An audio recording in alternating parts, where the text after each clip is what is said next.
Hey, welcome to Full Frontal. I'm Samantha B. Today, we're going to talk about text messages. No, not the nice kind, like when someone sends you friendly emojis reminding you to always wash your fruits and vegetables.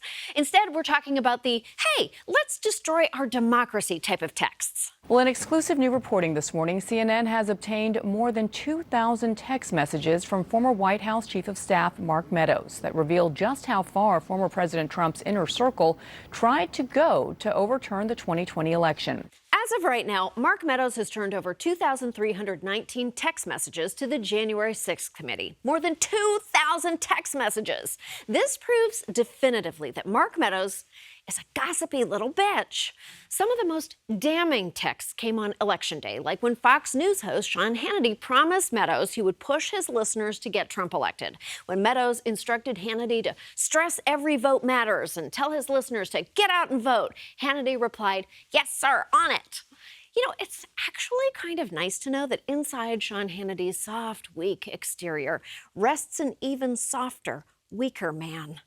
In the days after the election, Mark Meadows' phone kept blowing up in a group text that included villains such as Ivanka Trump, Hope Hicks, Jared Kushner, and Jason Miller. In other words, they were basically only missing Jafar and Ursula the Sea Witch.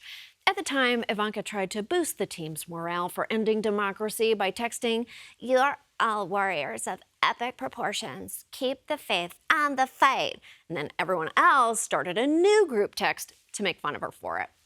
Trump's former Energy Secretary Rick Perry also got in on the action, telling Meadows that they have data to prove where the fraud was committed, which would be easier to believe if Rick Perry's most famous moment wasn't this. It's 3 agencies of government when I get there that are gone.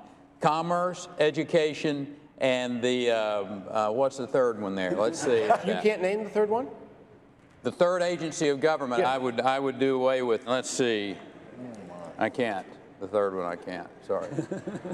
Oops.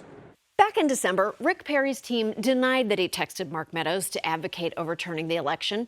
However, Rick Perry forgot to cover his digital tracks in one very complicated way. These texts on the Meadows log show that he signed his name and his telephone number at the end of the text. He also sent what he calls a Rick pic, which is just a gif of him doing finger guns.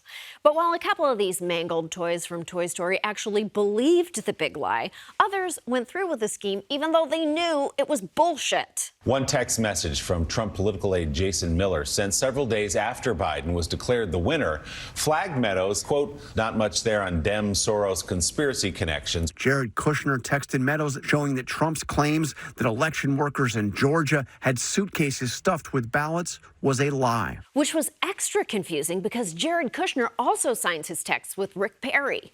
Meanwhile, Senator Mike Lee of Utah and Representative Chip Roy of Texas offered to help Meadows in the weeks following the election.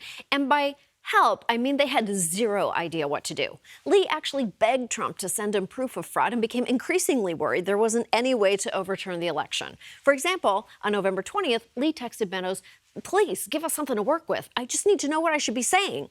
Followed 2 days later by, "Please, tell me what I should be saying." At which point, one of Lee's honest friends took him aside and said, "Babe, he's just not that into you." But despite mounting worries, a total lack of fraud evidence, and a warning about potential violence on January 6th, Meadows and company went full speed ahead anyway.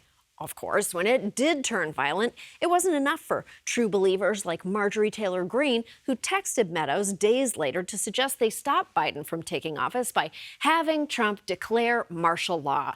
And if you're thinking that's not how you spell martial law, you are very correct.